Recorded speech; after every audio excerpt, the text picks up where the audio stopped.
Hey guys, in this video we're going to take a look at how you can put a loop effect on iPhone pictures on the iPhone 14 series.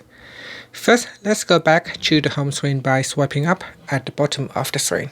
And from the home screen, tap on Photos, or you can open up Photos from the app library.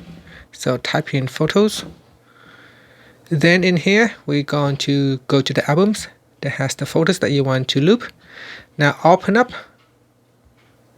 a picture that is a live photo. So I'm going to open up a photo that is a live photos.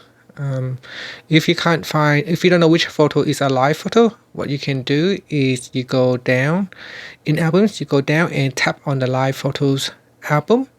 In here, open up that picture, and now you can see at the top it says live. If you can't see the word or the option live, that means that picture is not a live photo. Live photos are photos that have a small video clip attached to it. Now tap on the drop down, and in here you can choose between loop, bounce, or long exposure. So for loop, it turns a live photo that you love into a video loop. For bounce selection, it can make your live photo rock back and forth. And for long exposure, it captures the elements of time and movement. So here I'm going to choose loops, and you can see the photos will be loop into a video, goes into a video loop. And that's it.